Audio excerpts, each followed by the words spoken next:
현재 세계 곳곳의 도로에는 약 150만 대의 자동차가 달리고 있습니다. 그리고 모든 차들이 규칙을 잘 지키는 것은 아니라서 사고가 나는 경우도 많습니다. 설계자 혹은 각 단체들은 어떤 심한 충돌 사고가 나더라도 탑승객이나 운전자의 생명을 지킬 수 있는 방법을 모색하고 있습니다. 이 분야의 업체들은 경쟁이 매우 치열한데요. 그 덕분에 많은 사람들이 그 혜택을 누릴 수 있게 됐습니다. 여러분, 안녕하세요. 오늘 소개드릴 것은 자동차의 충돌 시험이 자동차의 안정성 확보에 어떤 영향을 미치고 있는지에 관한 것입니다. 매우 중요하면서도 아주 볼만한 테마겠죠? 여기는 토픽입니다. 그럼 시작할게요.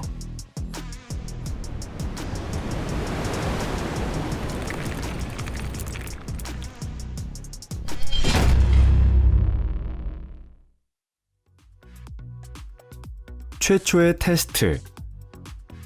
대량 생산으로 많은 자동차가 도로를 달리기 시작한 지 얼마 지나지 않아 자동차의 안정성이 사회적인 관심사로 떠올랐습니다. 1901년에 코네티컷주는 금속으로 만든 차는 보행자나 탑승객에 있어서 위험성이 있다는 판단하에 모터가 부착이 된 이동수단에 대해서 세계 최초의 속도 제한을 도입했습니다. 도심 지역에서의 제한 속도는 시속 12마일, 교외의 도로에서는 시속 15마일이었습니다. 그런데 자동차의 성능의 향상으로 속도가 빨라짐에 따라 당연히 제한 속도도 상향 조정되었습니다. 그리고 제조사는 자동차의 외관과 속도뿐만 아니라 안전성도 고려하게 된 것입니다. 특히 안전성은 시장에서의 평가와 직결되는 것이라 신경을 써야 했습니다.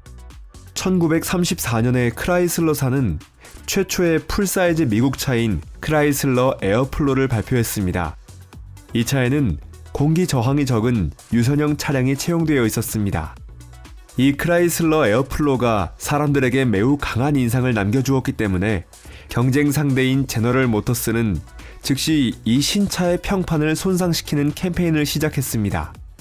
이에 크라이슬러는 등록된 첫 실증 실험을 실시하여 이 차가 안전하다는 것을 구매자에게 증명하려고 했습니다.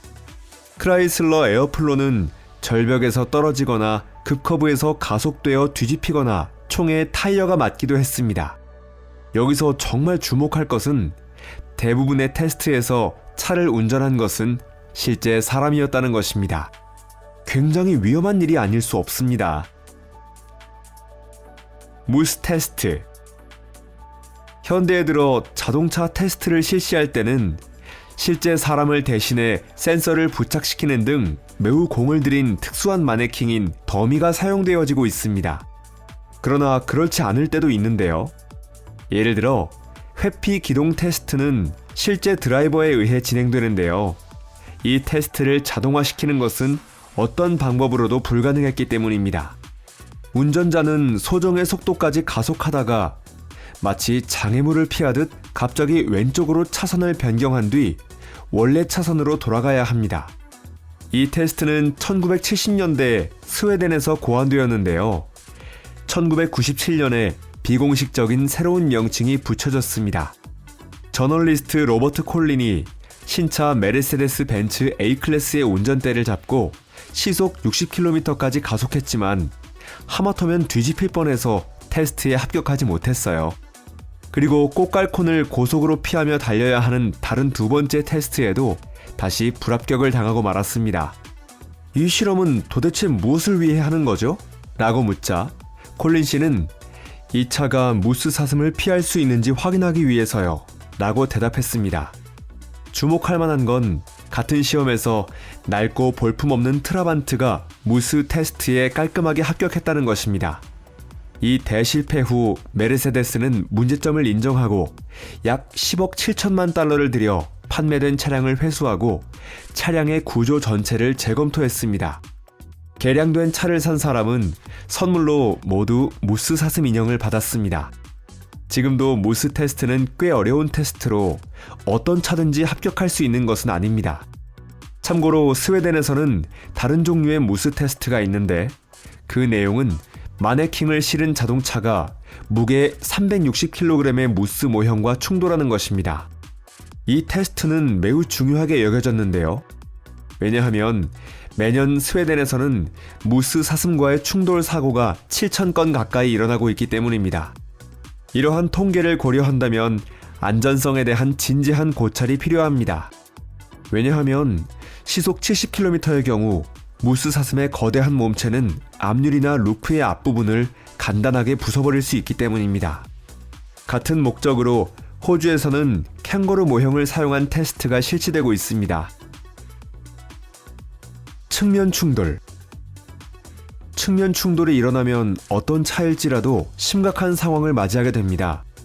왜냐하면 측면에는 충분한 크러쉬 존이 없어서 충격을 완화할 수 없기 때문입니다.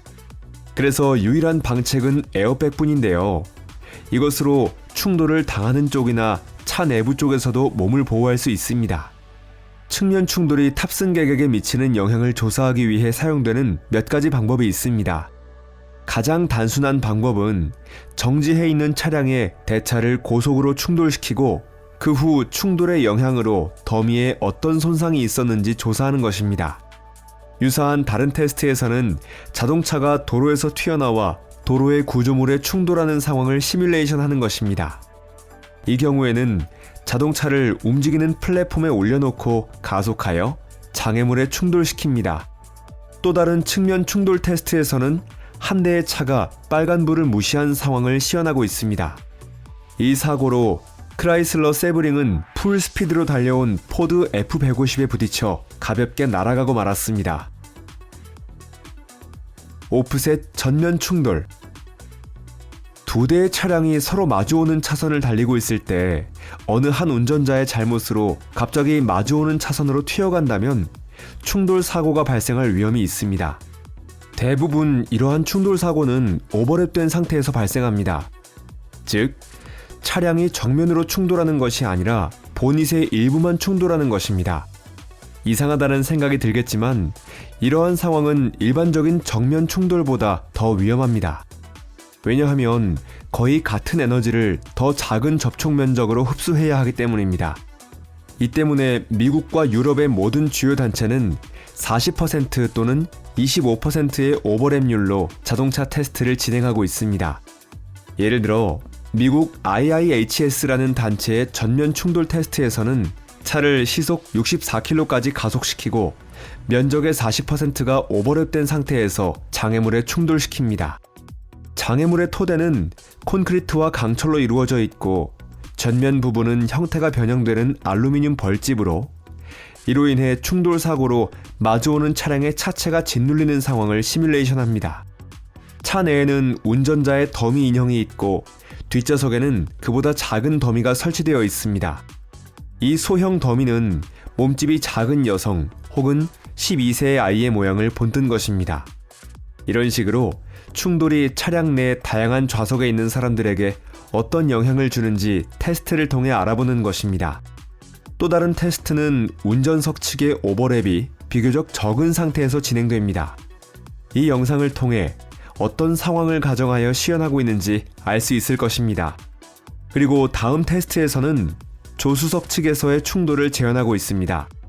IIHS의 보고에 따르면 중간 정도의 오버랩 충돌 시험을 시작한 지 얼마 안 됐을 때는 모든 차량의 안전성이 합격 직전이거나 나쁘다는 평가를 받았다고 합니다. 그 이후 설계자가 설계에 대한 접근 방식을 바꾸면서 지금은 안전벨트와 에어백의 성능이 향상되게 되었습니다. 풀랩 전면 충돌. 다음에 소개드릴 또 다른 테스트는 보닛 전체가 벽에 부딪히는 전면 충돌 시험입니다. 이 테스트는 간단하기 때문에 자동차의 안전성을 평가할 때는 거의 실시되지 않습니다. 그러나 2023년 12월 테슬라는 사이버트럭이 이러한 충격을 어떻게 견디는지 실현했습니다. 그리고 이 실현 이후에는 이 차의 안전성을 우려하는 목소리가 높아졌습니다. 일부 전문가들은 그 각진 형상과 스테인리스재의 너무 단단한 차체가 보행자뿐만 아니라 다른 차량에도 위협적이라고 평가했습니다. 사실 자동차의 몸체는 불순물 함량이 적거나 매우 부드러운 강철로 이루어져 있습니다. 장애물과 충돌할 경우 이러한 강철은 구겨져서 충격이 완화되고 운전자나 동승자에게 미치는 영향이 줄어듭니다.